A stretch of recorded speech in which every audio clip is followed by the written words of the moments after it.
तापर जुगर विश्वास रे केड़े केड़े आश्चर्य केमिति हला मु टिके साम्यक भाव रे कहिबी। अच्छा द्वापर जुग को जिबा से दिन खरा दिन समय उत्तप्त खरा ए अवसर विनोद पाई भगवान श्रीकृष्ण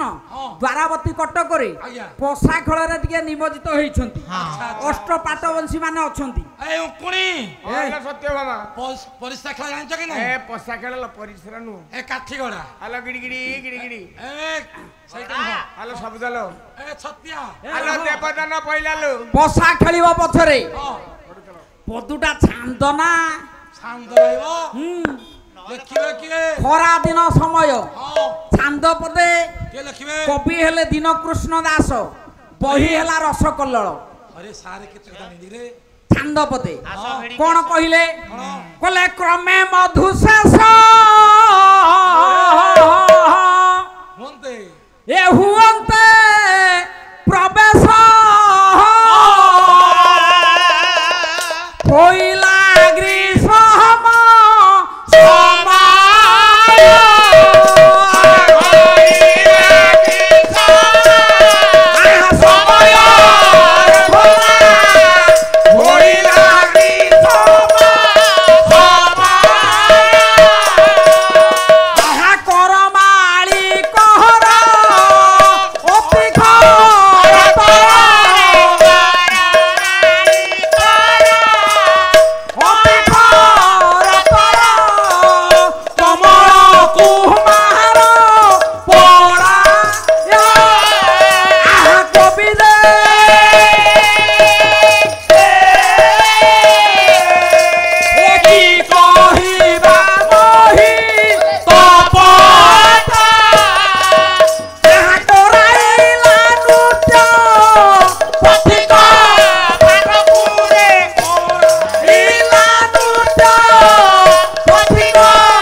रुंकुणी से अष्ट पाटवंशी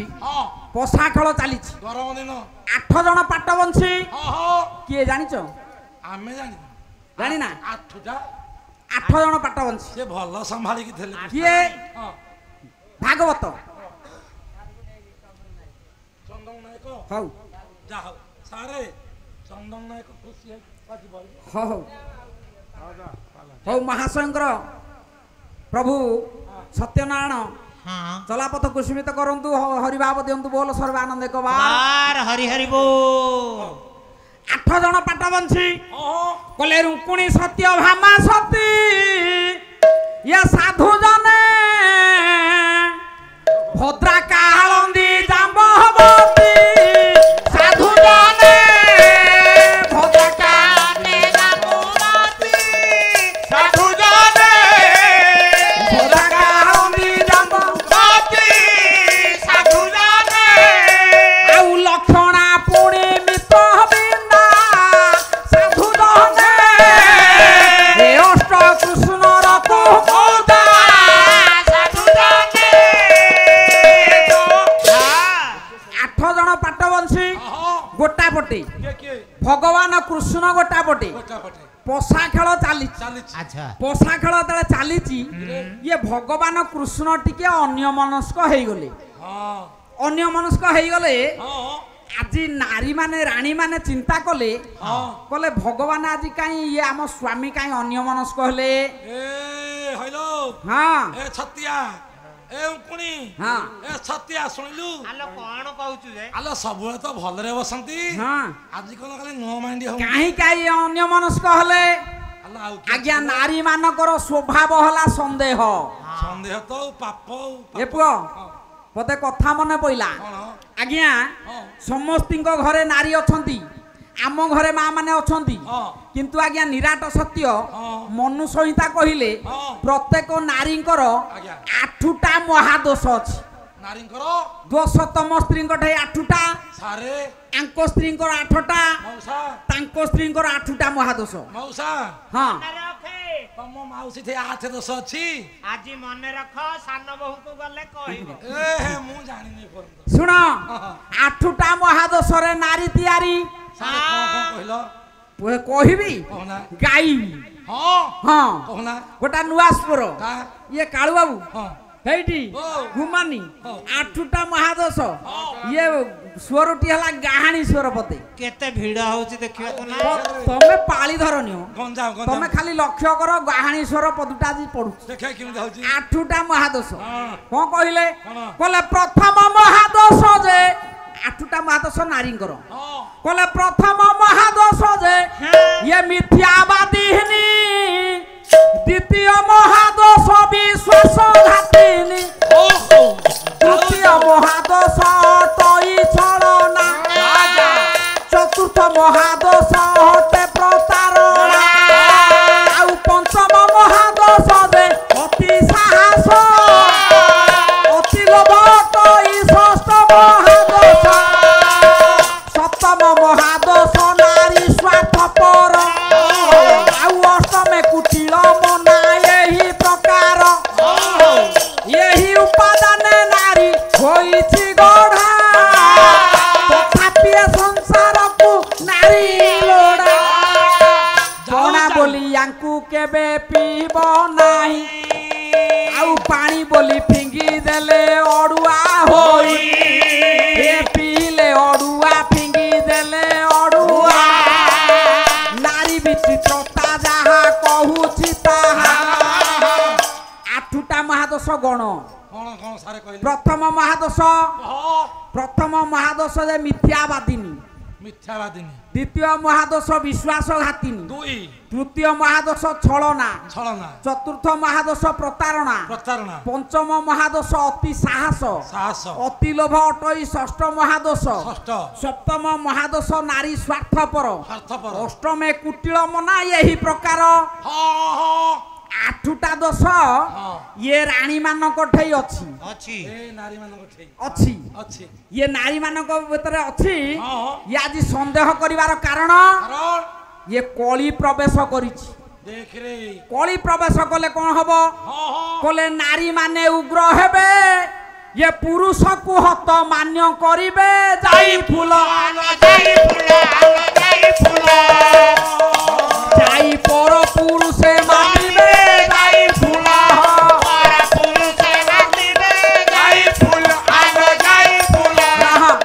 कली जुगरे नारी माने उग्र हबे पर पुरुष रे मातिबे कौन सेतिकी कले भात बाड़ी देबे घरे ठिया हबे जाई दांड दुआरे जाई फूल কথা কহিলে ন মানিবারে যাই ফুল কলে ভাত ঘরে বঢ়াব দাণ্ড দুয়ারে যাই ছিড়া হব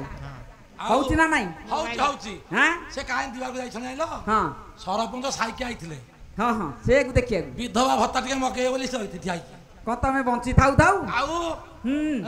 सेतिकी नुह केते थरा इंटा मन होइछ ना सेतिकी नुह कले कालो कालो होइबो ये सासुर चुटी की बहु धरिबो जाई फूल ये बेधर्म कर्म न रहिबो जाई फूल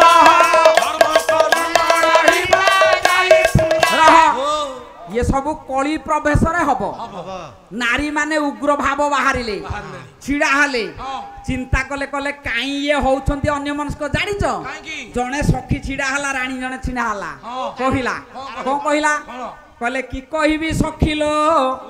आम स्वामी को कथा की कहिबी सखीलो आम स्वामी को कथा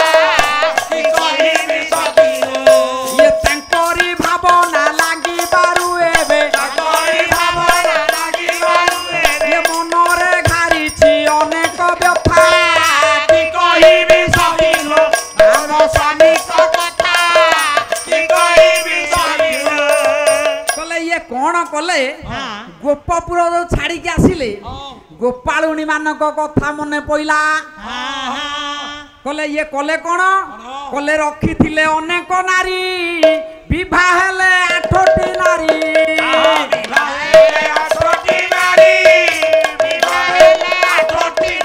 ଇଏ ମାଇଙ୍କ ସଙ୍ଗରେ ବିରତି କରିଲେ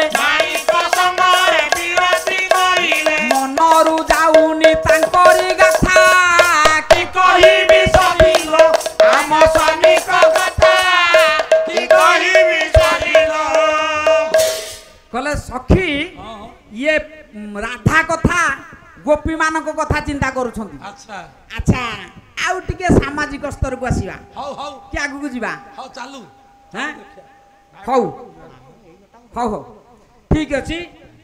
ଆଚ୍ଛା ଆଶ୍ଚର୍ଯ୍ୟ ହବ କଣ ସାର୍ ଟାଇମ 10ଟା ହେଇଛି 10ଟା ହେଇଛି 10ଟା ହେଇଛି ବେଶୀ ସମୟ ଆଜ୍ଞା? ବେଶୀ ସମୟ ହେଇନି 12ଟା ସେ କହିଲେ ତମେ 10ଟା ଖଡ଼ି ଭୁଲ ଅଛି ଚଲ ଚଲ ଚଲ ଚଲ ବନ୍ଦ କର 10ଟା ମୋର ଘଣ୍ଟାରେ ହଉ ଏଇଠି ବନ୍ଦ କରିଦେବା ହଉ ଆଶ୍ଚର୍ଯ୍ୟ କଲେ କଲେ ମୁଁ କାହିଁ ଅନ୍ୟମନସ୍କ ହେଲି ନା ଯମୁନାର ଆରପାରିରେ ଦୁର୍ବାସା ଋଷିଙ୍କି ମୁଁ ଖାଦ୍ୟ ଦେବା ପାଇଁ କଥା ଦେଇଥିଲି ଇଏ ଆଜି ମୋର ମନେ ପଡ଼ିଲା ଏତେବେଳକୁ ସକାଳେ କଥା ଦେଲି କିନ୍ତୁ ଡେରି ହେଇଗଲାଣି ତମେ ଟିକେ ଖାଦ୍ୟ ନେଇକି ଯା କହିଲା ଦେଖିବା ମୁଁ ଠିକ ନା ଭୁଲ ପରୀକ୍ଷା କରିବା କାହିଁ ଅନ୍ୟମନସ୍କ କାହା କଥା ଚିନ୍ତା କରୁଛି କହିଲା ଯିବୁ ଠିକ ଅଛି ଖାଦ୍ୟ ନେଇକି ଆମେ ଯିବୁ ଇଏ ଅଷ୍ଟପାଟ ବଂଶୀ ମାନେ ରୋଷେଇ ବାସ କରି ଖାଦ୍ୟ ନେଇ ଯମୁନା କୂଳରେ ପହଞ୍ଚିଲା ବେଳକୁ ଖରା ଦିନ ସମୟ ଯମୁନା ଦି କୂଳ ଖାଇ ଯାଉଛି ଆଚ୍ଛା ଆରେ କଣ ଉପରମୁଣ୍ଡ ବର୍ଷା ହେଇଛି କି ରେ କହିଲେ କେମିତି ଯିବା ତଳମୁଣ୍ଡ ହେଇଛି କେମିତି ଯିବା କେମିତି ଯିବା? ଫେରି ଆସିଲେ ହଁ। କହିଲେ ଗୋଟେ କାମ କରୁନା କଣ? କଣ ହେଇଛି କଣ ହେଇଛି? ନା ଯମୁନା ଦି କୂଳ ଖାଇ ଯାଉଛି ବଢିଛି ନା ଯାଇପାରିବୁନି ନା ଯିବ ଯେ ଗୋଟିଏ ବାଟ କଲେ ବିଶ୍ୱାସରେ ଯଦି କହିବ ତାହେଲେ ତମେ ଯିବ ତାହେଲେ କଣ କହିବୁ କଣ କହିବ ଯମୁନା କୂଳକୁ ଯିବ କହିବ ଶ୍ରୀକୃଷ୍ଣ ଯେବେ ବ୍ରହ୍ମଚାରୀ ଶ୍ରୀକୃଷ୍ଣ ଦେବେ ବ୍ରହ୍ମଚାରୀ ଇଏ ଯମୁନା ଯାଅ ପସରି ଯମୁନା ଯାଅ ପସରି କହିଲେ ଶ୍ରୀକୃଷ୍ଣ ଯେବେ ବ୍ରହ୍ମଚାରୀ ଯମୁନା ଯାଅ ଅପସରି ଯମୁନା ଦିଭାଗ ହେଲେ ଇଏ ଖାଦ୍ୟ ନେଇକି ଗଲେ ଖାଦ୍ୟ ଦେଇକି ଆସିଲେ ଆସିଲା ପରେ ଆଶ୍ଚର୍ଯ୍ୟ କଥା ଆଜ୍ଞା କୋଉଠି ହେଲା ପାଣି କୋଉଠି ଦି ଭାଗ ହେଲାଣି କଣ ପାଣି କୋଉଠି ଦି ଭାଗ ହେଇଛି କମିଯିବ କିନ୍ତୁ ଦି ଭାଗ ହବନି ହେଲା କଣ ନା ଇଏ ବିଶ୍ୱାସରେ କହିଲେ ଶ୍ରୀକୃଷ୍ଣ ଯେବେ ବ୍ରହ୍ମଚାରୀ ଯମୁନା ଯାଅ ଅପସରି ବିଶ୍ୱାସ ତାହେଲେ ବିଶ୍ୱାସରେ ଆଶ୍ଚର୍ଯ୍ୟ ଗଲା ଦି ଭାଗ ହେଲା ଆଚ୍ଛା ମୁଁ କଳିଯୁଗର ଗୋଟିଏ କଥା କହିଦେବି ସଭା ସାଙ୍ଗ କରିବା କଳିଯୁଗର ବିଶ୍ୱାସରେ ଗୋଟା ବିରାଟ ଆଶ୍ଚର୍ଯ୍ୟ ହେଇଛି ଆଜ୍ଞା କଳିଯୁଗରେ ହଁ ମୁଁ ଅନ୍ୟ କୋଉ ପୁରାଣ କହୁନି ମୁଁ ଆପଣଙ୍କର ଶିକୁଅ ଗାଁର ପୁରାଣ କଥା ଆଜି କହିବି ଆଚ୍ଛା ଏଇ ଶିକୁଅ ଗାଁରେ ଗୋଟେ ପୁରାଣ ଅଛି ସେଇ ପୁରାଣରେ ସେ ବହି ଯାକ ଖାଲି ଆଶ୍ଚର୍ଯ୍ୟ ନା ଆପଣ ମାନେ ଅଙ୍ଗାଅଙ୍ଗୀ ଭାବରେ ସେ ବହି ସାଥିରେ ଜଡ଼ିତ ପ୍ରାୟତଃ ସେ ବହି ପଢୁଛନ୍ତି ଶିକୁଅରେ ଖୋଲିଦେବା କଥା କୋଉ ବହି ଖାଲି ଆଶ୍ଚର୍ଯ୍ୟ ମୁଁ ସେ ବହିରୁ ମାତ୍ର 2-4ଟା କହିବି ସବୁ ଯାକ ଆଶ୍ଚର୍ଯ୍ୟ 4ଟା କହିବି ଘରେ ଘରେ କଣ ହଉଛି 2-4ଟା ମାତ୍ର କହିବି ପଦୁ ଭାଇ କୋଉ ବହି ରାମାୟଣ ଆଉ ମହାଭାରତ ନା ଭାଗବତ ନୁହଁ ରାମାୟଣ ନୁହଁ ମହାଭାରତ ନୁହଁ ଆଉ କଣ ଆପଣଙ୍କ ଗାଁ ପୁରାଣ ଏଟା ଗାଁ ପୁରାଣ ଗାଁ ପୁରାଣ ଦେଖିଛ ଆଚ୍ଛା ଆପଣଙ୍କ ଗାଁରେ ସେ ପୁରାଣ ବେଶୀ ଭାବରେ ପଢା ହଉଛି ମୁଁ କହିବି କିଏ ପଢୁଛି କହିଲେ ମୁଁ କହିଦେବି କିଏ ପଢୁଛି କହିଲେ କହିଦେବି ଆମ ସାର୍ ପଢୁଛନ୍ତି କୋଉ ସାରେ ଏଇଠି 2 ଜଣ ସାର୍ ବସିଛନ୍ତି କୋଉ ସାରେ କିରେ କହୁନା 2 ଜଣ ସାର୍ ବସିଛନ୍ତି ଆଉ ସେ ପଢୁଛନ୍ତି ହଁ ଆମେ ବୁଝିବା ଦେଖିବା ଦେଖିବା ସେ କୋଉ ପୁରାଣ ଅଛି ଏଇ ସହଦେବ ସାରଙ୍କୁ ପଚାରିବା ହଁ ପଚାର କୋଉ ପୁରାଣ କଣ କହିଲେ ପୁରାଣ ମୁଁ ପଦୁଟା ଗାଇଲେ ଆପଣ ଜାଣିଦେବେ ଏଇ ପୁରାଣ ବୋଲି ଖାଲି ଆଶ୍ଚର୍ଯ୍ୟ ସେ ବହିରେ ମୁଁ ଏଥର ଜାଣି ପାଇଲି କୋଉଟା ପ୍ରେମ ପୁରାଣ ଯାହା ହଉ ମାନିବାକୁ ପଡିବ। ଭଲ ପ୍ରଣୟତା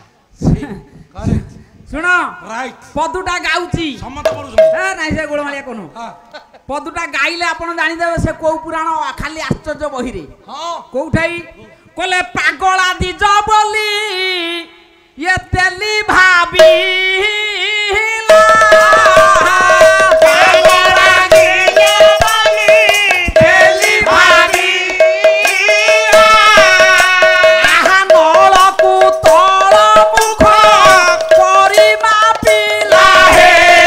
କରି ମାପିଲା ଆରେ ନଳକୁ ତଳ ମୁଖ କରି ତେଲ ମାପଇ ଯତ୍ନ କରି ଆରେ ତ୍ରିନାଥ ମେଳାରେ ଆରେ ତ୍ରିନାଥ ଆଶ୍ଚର୍ଯ୍ୟ ହଁ ଯେତେବେଳେ ଗଲା ଏଇଟା ବାଇଆ ଗୋସାଇଁଟା ଇଏ କଣ ଓଲଟା କରିକି ମାପୁଛି ହଁ ପାଗଳା ମାପିକି ଦେବି ପାଗଳା ବି ଏଇଟା ଗାମୁଛା ପାତୁଛି କଣ ଏଇଟା ଏଇଟା ପାଗଳା ଗାମୁଛାରେ କଣ ତେଲ ଯିବ ଏଇ ଇଏ ପ୍ରଭୁ ଜାଣିଲେ ତାକୁ ଯେତେବେଳେ ଭଣ୍ଡିଲା ହଁ ଭାଣ୍ଡରୁ ସରିଗଲା ତେଲ ତେଲ। ଶୂନ୍ୟ ହେଲା ବାଇଆ ହେଲା ଗୋସାଇଁ ଗୋସାଇଁ କହିଲେ ଏଇ ପାଗଳା ଗୋସାଇଁ ଜଣେ ଆଇଥିଲା ଏମିତି ମାଗୁଥିଲା କଣ କରିବା ହଁ। କହିଲା ନାଇଁ ଆଣ ତାକୁ ଦବା ଦବା। ଭରଣା କରିଦେଲେ ସେ ମହାଜ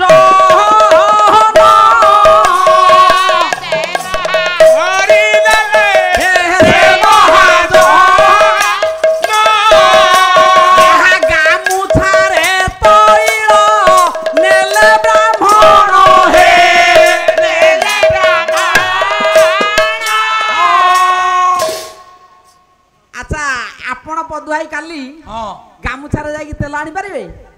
ଦେଖିଆ ଯିବ ଆଣିପାରିବେ ସେ କେମିତି ଆଣିଲା ପଲିଥିନରେ ଗାମୁଛାରେ